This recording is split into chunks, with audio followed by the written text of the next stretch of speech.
नमस्कार। मैं डॉक्टर धर्मेंद्र शर्मा, सहआचार्य इतिहास विभाग, राजकीय महाविद्यालय भीम। आज हम बीए पार्ट सेकंड का इतिहास का सेकंड पेपर, जिसमें हमने अपने पूर्व के वीडियो में 18वीं शताब्दी में भारत में क्या राजनीतिक स्थिति थी, इसके विषय में अध्ययन किया था। अब हम भारत में जो उस समय राज्य थे, बंगाल, मैसूर,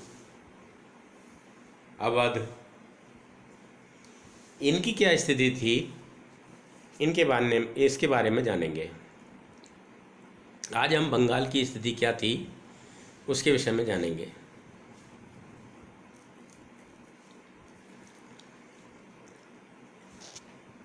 सन 1600 ईस्वी में इंग्लैंड के कुछ व्यापारियों ने पूर्वी देशों में व्यापार करने के लिए ईस्ट इंडिया कंपनी की स्थापना की थी। ब्रिटेन की महारानी एलिजाबेथ, जिसका समय है 1558 ईस्वी से 1603 ईस्वी,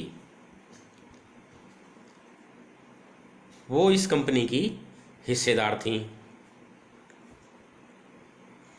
ईस्ट इंडिया कंपनी को अपने जहाज़ों और माल, जिसका वो आयात निर्यात करता था, उसकी सुरक्षा के लिए सैन्य बल भी रखना पड़ता था, सैनिक रखने पड़ते थे। जब भारत में उन्होंने प्रवेश किया था, अंग्रेज़ों ने प्रवेश किया था, तो उन्हें पुर्तगालियों से टक्कर लेनी पड़ी।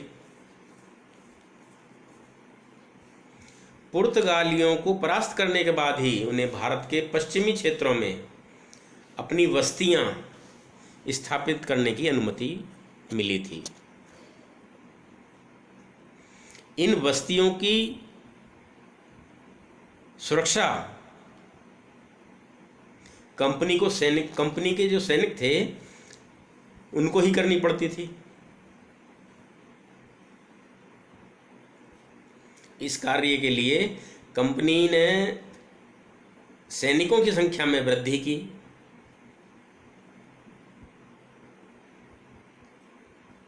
अतः धीरे धीरे कंपनी की सेना का विस्तार होता चला गया।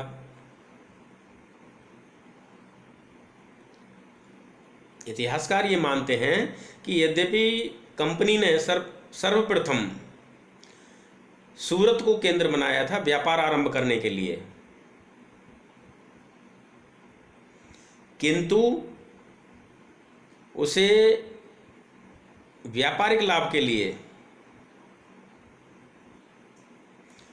सर्वप्रथम दक्षिण भारत में जाना पड़ा। जब 1639 ईस्वी में वांडीवास के हिंदू राजा ने कंपनी को मद्रास में व्यापारिक क्षेत्र प्रदान किया और कंपनी को एक दुर्ग बनवाने की अनुमति भी दी। कंपनी ने यहाँ पर एक सेंट जॉर्ज फोर्ट नामक एक प्रसिद्ध दुर्ग बनवाया था। 1669 ईस्वी में कंपनी को बंबई का क्षेत्र भी मिल गया था। तो ये देखते हैं हम कि भारत में ईस्ट इंडिया कंपनी का प्रवेश कैसे हुआ। प्रवेश के पश्चात बंगाल में ईस्ट इंडिया कंपनी की क्या गतिविधियां रहीं, उनके विषय में जानेंगे।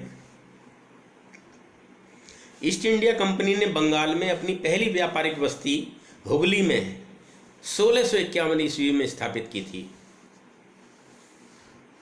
उन दिनों मुगल सम्राट शाहजहां का पुत्र शाह शुजा बंगाल का सूबेदार था। उसने एक फरमान जारी करके कंपनी को बंगाल सूबे में व्यापार करने के अधिकार प्रदान किए और कंपनी के द्वारा निर्यात किए जाने वाले माल को चुंगी कर से मुक्त रखने की भी सुविधा प्रदान की। अंग्रेजों ने हुगली के साथ ही कासिम बाजार और पटना में अपनी व्यापारिक कोठियां स्थापित की। 1691 ईस्वी में प्रतिवर्ष 3000 रुपये देने की शर्त पर कंपनी को बंगाल में सीमा शुल्क देने से मुक्त कर दिया गया। 1698 ईस्वी में कंपनी को 12,000 रुपये वार्षिक भुगतान के बदले बंगाल में 3 गांव सूतानुती, गोविंदपुर और कोलिकत्ता की जमींदारी मिल गई। इनकी सुरक्षा के लिए कंपनी ने कलकत्ता में फोर्ट विलियम नामक एक दुर्ग बनवाया था।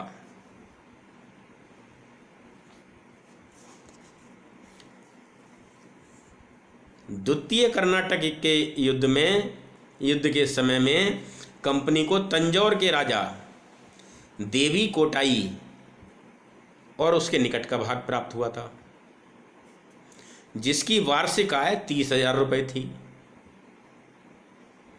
इस प्रकार हम ये देखते हैं कि कंपनी एक भारत में बंगाल में एक बहुत बड़े भूभाग की जमींदार बन गई थी। अब 18वीं शताब्दी में बंगाल की क्या स्थिति थी उसके विषय में जानेंगे। औरंगजेब के शासनकाल में बंगाल, बिहार, उड़ीसा ये मुगल सल्तनत के अलग अलग सूबे थे। 1705 ईस्वी में औरंगजेब ने मुर्शीद कुली जफर खां को बंगाल का सूबेदार नियुक्त किया था। कुछ समय बाद में उसे उड़ीसा का सूबा भी दे दिया। औरंगजेब की मृत्यु के बाद राजनीतिक अस्थिरता जब पैदा हुई, उस काल में मुर्शीद कुली जफर खां एक स्वतंत्र शासक के रूप में शासन करने लगा था। 1727 ईस्वी में उसकी मृत्यु के बाद उसका दामाद शुजा-उद-दौला खां बंगाल का सूबेदार बना। उसने बिहार के सूबे को भी बलपूर्वक अपने नियंत्रण में ले लिया। इस प्रकार हम देखते हैं कि पूर्वी भारत के तीनों समृद्ध सूबे उसके अधीन हो गए थे।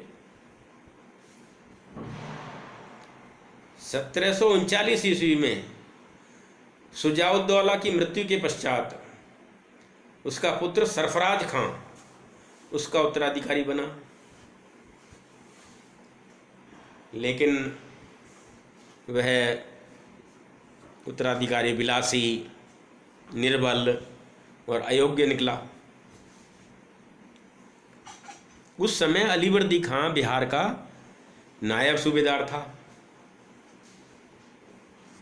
अप्रैल 1740 ईस्वी में अलीवर्दी खां ने अपने स्वामी सरफराज खां पर आक्रमण कर दिया।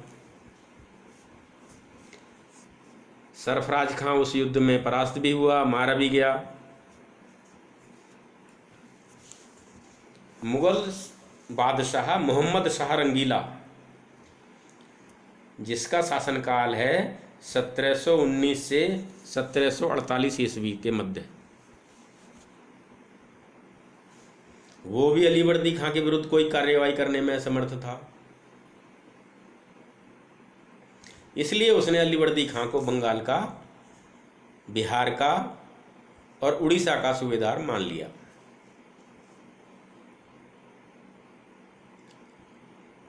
चुंगी को लेकर बंगाल के सूबेदारों से विवाद हुआ। 1717 ईस्वी में मुगल बादशाह फर्रुखसियर ने एक फरमान जारी किया था। कंपनी के सामान पर लगने वाला जो चुंगी कर होता था और सीमा शुल्क होता था उसे माफ़ करने के लिए उसको माफ़ कर दिया गया। इससे कंपनी को बहुत मुनाफा हुआ। इतिहासकार मानते हैं कि जैसे जैसे मुगलों की सत्ता कमज़ोर होती गई, बंगाल के सूबेदार शासन के संबंध में स्वतंत्र होते चले गए। वे चाहते थे कि ईस्ट इंडिया कंपनी बंगाल के सूबे में व्यापार करने के लिए बंगाल के सूबेदार से अनुमति प्राप्त करे। इस प्रकार बंगाल के सूबेदार और ईस्ट इंडिया कंपनी में मतभेद उत्पन्न हो गए, जो समय के साथ साथ बढ़ते चले गए। कलकत्ता के आसपास का जो क्षेत्र था वो सूबेदार वो कंपनी को, ईस्ट इंडिया कंपनी को जमींदारी के रूप में मिला था। उस बात पर भी दोनों पक्षों में विवाद था। बंगाल के सूबेदार का मानना था कि उसके सूबे के समस्त जमींदारी क्षेत्र पर उसका नियंत्रण होना चाहिए, उसका नियंत्रण है। परंतु कंपनी का मानना था कि जमींदारी क्षेत्र में उसे स्वायत्तता प्राप्त है, स्वतंत्रता प्राप्त है और बंगाल के सूबेदार को इसमें हस्तक्षेप करने का कोई अधिकार नहीं है। अब आता है अलीवर्दी खां का शासन। 1740 ईस्वी से 1756 ईस्वी के मध्य उसका शासन मानते हैं। अलीवर्दी खां सैद्धांतिक रूप से तो मुगल बादशाह की ओर से बंगाल का सूबेदार था, किंतु व्यवहारिक रूप में वह एक स्वतंत्र शासक था। उसने 1740 ईस्वी से 1756 ईस्वी तक बंगाल पर शासन किया। उसके समय में मराठों ने निरंतर आक्रमण किए और बंगाल की आर्थिक स्थिति को बुरी तरह बर्बाद कर दिया। इसलिए 1751 ईस्वी में उसे मराठों से समझौता करना पड़ा और उड़ीसा का अधिकांश भाग और प्रत्येक वर्ष 12 लाख रुपए चौथ के रूप में देना उसे स्वीकार करना पड़ा। मराठों की तरफ से निश्चिंत होने के बाद अलीवर्दी खां ने शासन व्यवस्था की तरफ ध्यान दिया। उसे बंगाल का सूबेदार बनने में बंगाल के हिंदू व्यापारियों से महत्वपूर्ण सहयोग प्राप्त हुआ। इसलिए उसने हिंदुओं को महत्वपूर्ण पदों पर नियुक्त किया, जैसे राय दुर्लभ, जगत सेठ, मेहताब राय, स्वरूप चंद्र, राजा राम नारायण, राजा माणिक चंद्र आदि हिंदू व्यापारियों का उसके शासनकाल में सम्मान बना रहा।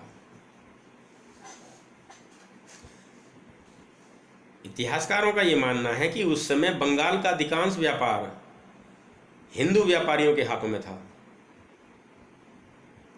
यूरोपीय व्यापारियों से संपर्क होने के बाद में हिंदू व्यापार का कारोबार और अधिक बढ़ गया। हिंदू व्यापारियों का कारोबार में वृद्धि हुई और वो अधिक समृद्ध होते चले गए। बंगाल से कृषि उपज, सूती वस्त्र, रेशम का भारी मात्रा में निर्यात होता था। बढ़ते हुए व्यापार और लाभ ने बंगाल के हिंदू व्यापारियों को अंग्रेज व्यापारियों का मित्र बना दिया। यही कारण माना जाता है कि जब बंगाल के नवाब सिराजुद्दौला और ईस्ट इंडिया कंपनी के मध्य जो संघर्ष हुआ था, तो बंगाल के हिंदू व्यापारियों ने कंपनी के साथ सहानुभूति रखी और उसमें महत्वपूर्ण भूमिका निभाई।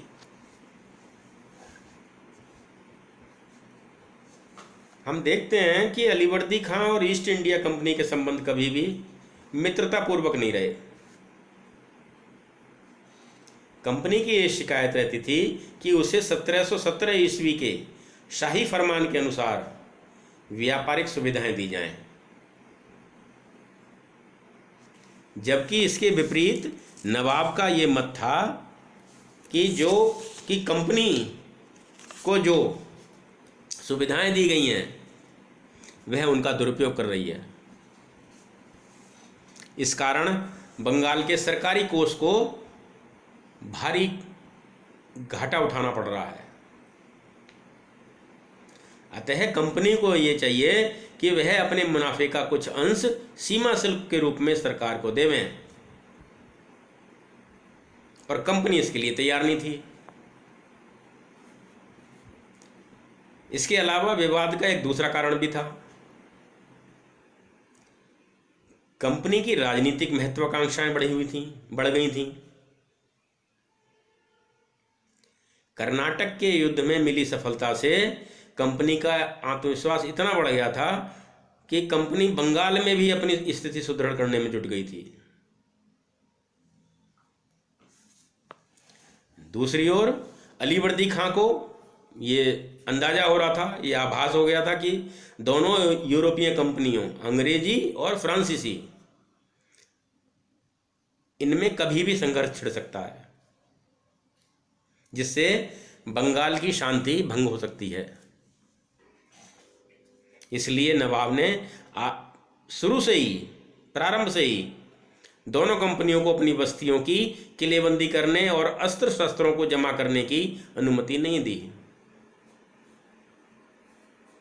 उसका ये कहना था कि व्यापारी को सामरिक तैयारी में समय नष्ट नहीं करना चाहिए।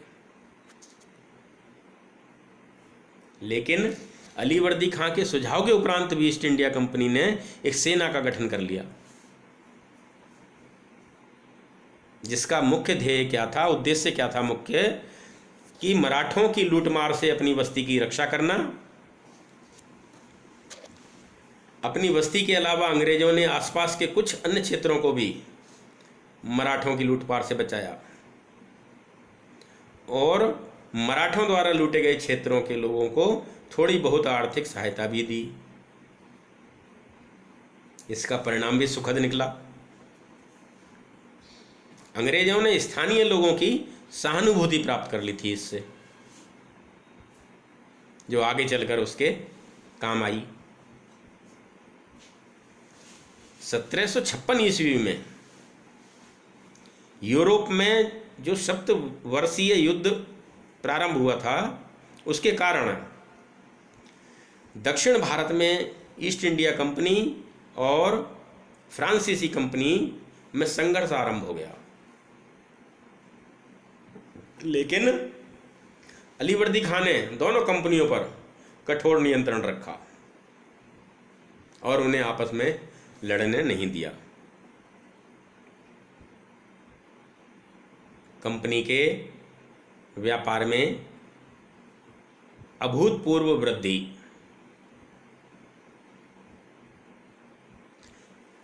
अलीवर्दी खां के शासन में कंपनी की राजनीतिक महत्वाकांक्षाओं की पूर्ति नहीं हो सकी, किंतु कंपनी का कारोबार अभूतपूर्व रूप से बढ़ा। भारत से इंग्लैंड में कंपनी का आयात 1708 ईस्वी में 5 लाख पाउंड मूल्य का था, जो 1740 ईस्वी में बढ़कर 17.95 लाख पाउंड का हो गया। यह वृद्धि तो तब हुई जबकि इंग्लैंड की संसद ने अंग्रेजी कपड़ा उद्योग के संरक्षण करने और इंग्लैंड से भारत को चांदी का निर्यात रोकने के लिए 29 सितंबर 1701 ईस्वी को एक विशेष कानून बनाकर भारतीय कपड़ा था मलमल और छींटदार कपड़ा होता था और रंग बिरंगा कपड़ा होता था, जिसे रंगदार बोलते थे, को ब्रिटेन में पहनने और प्रयोग में लाने पर रोक लगा रखी थी।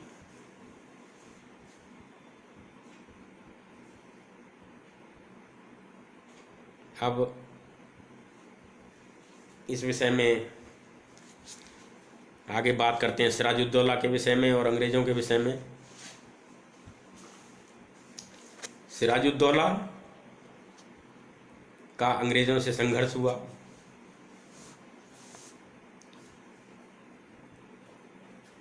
इतिहासकार ये मानते हैं कि अलीवर्दी खां के कोई पुत्र नहीं था, केवल 3 पुत्रियां थीं जिन्हें उसने अपने 3 भतीजों से ब्याह दिया था। शादी उनके 3 भतीजों से की थी अपने।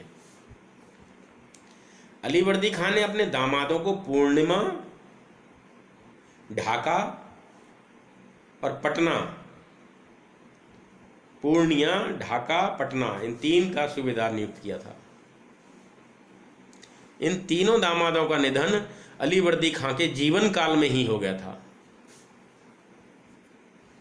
इसलिए अलीवर्दी खां ने अपनी सबसे छोटी पुत्री के लड़के सिराजुद्दौला को अपना उत्तराधिकारी घोषित किया, परंतु इस निर्णय से सिराजुद्दौला के प्रतिद्वंदी भड़क गए। जो उसके दुश्मन थे सिराजुद्दौला के, वो भड़क गए। अलीवर्दी खां की सबसे बड़ी पुत्री घसीटी बेगम सिराजुद्दौला के मृत बड़े भाई के अल्प वयस्क छोटी उम्र का पुत्र था मुराउद्दौला को गोद लेकर उसे बंगाल का नवाब बनाने का प्रयत्न किया। घसीटी बेगम का दीवान था राजवल्लभ, वो चतुर राजनीतिज्ञ था और घसीटी बेगम का मार्गदर्शन करता था। अलीवर्दी खां की दूसरी पुत्री का पुत्र था शौकत जंग, जो पूर्णिया का गवर्नर था और स्वयं को बंगाल की नवाबी का उत्तराधिकारी समझता था। बंगाल का नवाब समझता था स्वयं को, उत्तराधिकारी समझता था स्वयं को। अलीवर्दी खां का बहनोई और उसका प्रधान सेनापति मीर जाफर भी नवाब बनने के इच्छुक था। ये सब लोग एक दूसरे के विरुद्ध षड्यंत्र रचने लगे थे। 10 अप्रैल 1756 ईस्वी को लगभग 82 साल की अवस्था में अलीवर्दी खां की मृत्यु हो गई। इसके बाद में सिराजुद्दौला बिना किसी बाधा के, बिना किसी परेशानी के तख्त पर बैठ गया और उसने अपनी मौसी घसीटी बेगम को छल से बंदी बना लिया और शौकत जंग के विरुद्ध भी उसने सैन्य कार्यवाही करके उसे अपने अधीन कर लिया।